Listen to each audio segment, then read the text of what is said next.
اللہ رب العزت نے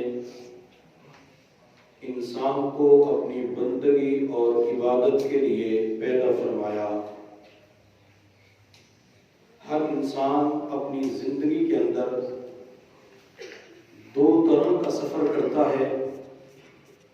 ایک کو مادی سفر کہا جاتا ہے اور دوسرے کو روحانی سفر کہا جاتا ہے۔ مادی سفر انسان کام کاروبار کے لیے، تجارت کے لیے ایک شہر سے دوسرے شہر، ایک ملک سے دوسرے ملک جاتا ہے، اور روحانی سفر گناہوں سے نیکی کی طرف، غفلت سے حضوری کی طرف، دنیا سے آخرت کی طرف اور مخلوق سے خالق کی طرف ہوتا ہے۔ یا میں اس کو یوں کہہ دیتا ہوں کہ مخلوق سے کٹنا اور خالق سے جڑنا یہ روحانی سفر ہوتا ہے۔ انسان مادی سفر بھی کرتا ہے اور روحانی سفر بھی کرتا ہے۔ روحانی سفر کی ابتدا شیخ کامل سے بیعت کے بعد شروع ہوتی ہے۔ جب انسان کسی اللہ والے کے ہاتھ پہ بیعت کر لیتا ہے تو بیعت کرنے کے بعد روحانی سفر کا آغاز ہو جاتا ہے۔ جس طرح مادی سفر کے اندر انسان کو مشکلات کا سامنا کرنا پڑتا ہے، اسی طرح روحانی سفر کے اندر بھی انسان کو مشکلات پیش آتی ہیں۔ مادی سفر کے لیے کسی رہبر کی ضرورت ہوتی ہے، انسان کسی سے معلومات لیتا ہے، اور آج کے دور کے اندر تو گوگل کے ذریعے، میپ کے ذریعے منزل مقصود پہ پہنچنا انسان کے لیے آسان ہوتا ہے۔ اسی طرح روحانی دنیا کے سفر کے اندر کسی رہبر کی ضرورت ہوتی ہے، اور اس رہبر کا نام ہے شیخ کامل۔ جب بھی انسان کو اس سفر کے اندر نفس و شیطان کی طرف سے مختلف قسم کے جال کے اندر پھنسایا جاتا ہے، اگر مرید اس وقت اپنے شیخ سے رجوع کرے، شیخ سے رابطہ کرے، جس طرح معمولات یومیہ کے اندر جو چھٹا نمبر ہے اسے رابطے شیخ کہا جاتا ہے، اگر انسان رابطے شیخ کا اہتمام کر لے تو اللہ تعالیٰ اس سفر کے اندر اس کے لیے آسانیاں فرما دیتے ہیں۔ سالکین طریقت کو بعض مرتبہ شکوہ ہوتا ہے کہ جب ہم اجتماع پہ جاتے ہیں، حضرت کی صحبت میسر ہوتی ہے، تو یوں لگتا ہے کہ ہماری کیفیات کو عروج لگ چکا ہے، غفلت سے حضوری کی زندگی بندے کو نصیب ہو جاتی ہے، نمازوں کے اندر دھیان، رجوع اللہ کی کیفیت پیدا ہو جاتی ہے، نماز پڑھنے کو خود بخود جی چاہتا ہے، مراقبہ کرنے کو دل کرتا ہے، لیکن جو ہی اس مجلس اور صحبت کو چند دن چند ہفتے گزرتے ہیں تو نیک اعمال کی بیٹری ڈاؤن ہونا شروع ہو جاتی ہے، حتیٰ کہ انسان کی پھر کیفیت یہ بن جاتی ہے کہ نماز پڑھنے کو دل نہیں کرتا، قرآن کھولنے کو دل نہیں کرتا، استغفار کی تسبیح کرنے کو دل نہیں کرتا، درود شریف پڑھنے کو دل نہیں کرتا،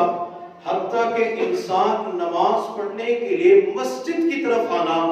بوجھ لگتا ہے، اس کے لیے رکاوٹیں کھڑی ہو جاتی ہیں۔ آخر انسان کا نماز کے اندر، تلاوت کے اندر، مراقبے کے اندر دل کیوں نہیں لگتا، اور یہ کیفیات بندے کی ختم کیوں ہو جاتی ہیں؟ حضرت مولانا رشید احمد گنگوہی رحمۃ اللہ علیہ کے پاس ایک مرید آیا، حضرت پہلے اعمال کی دل کے اندر جو رغبت تھی وہ رغبت ختم ہو چکی ہے، کسی نیک عمل کرنے کو جی نہیں چاہتا۔ تو حضرت مولانا رشید احمد گنگوہی رحمۃ اللہ علیہ نے اس کی 3 وجوہات بیان فرمائی ہیں جس کی وجہ سے انسان کی کیفیات سلب ہو جاتی ہیں۔ اللہ تعالیٰ نیکی کی توفیق چھین لیتے ہیں، اللہ تعالیٰ ذکر کی توفیق چھین لیتے ہیں۔ حضرت مولانا رشید احمد گنگوہی رحمۃ اللہ علیہ نے کیفیات کے چھن جانے، کیفیات کے سلب ہونے کی جو پہلی وجہ بیان فرمائی وہ ہے ناجنس کی صحبت، کہ انسان عورتوں کے ساتھ جو نامحرم ہے ناجائز تعلقات کے اندر مبتلا ہو جائے، ان سے فون کے اوپر لمبی بات چیت کرتا ہے، اپنے آپ کو سکون دینے کے لیے، اپنے آپ کو راحت پہنچانے کے لیے کبھی میسج کے اوپر ان سے بات چیت کرتا ہے، کبھی واٹس ایپ کے اوپر وائس میسج کے ذریعے گفتگو کرتا ہے۔ یہ جو نامحرم خواتین کے ساتھ، چاہے وہ چچا زاد بہن ہے، خالہ زاد بہن ہے، مامو زاد بہن ہے، یا کوئی اور رشتہ دار ہے یا پڑوسی ہے یا اندرون بیرون ملک کے اندر رہنے والی خاتون ہے، اگر اس کے ساتھ بغیر ضرورت کے گفتگو کی جاتی ہے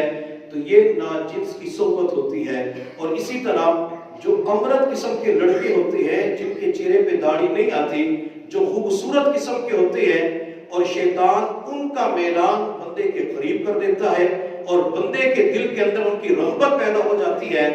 جو انسان امرد لڑکوں کے قریب رہتا ہے تو اللہ تعالیٰ اس بندے سے اعمال کی توفیق کو چھین لیتے ہیں۔ اور میرے پیر و مرشد حضرت مولانا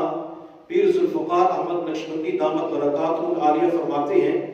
کہ ناجنس کی صحبت سے مراد ایک یہ بھی ہے کہ انسان جس نہج کے اوپر، جس طریقے کے اوپر زندگی گزار رہا ہے،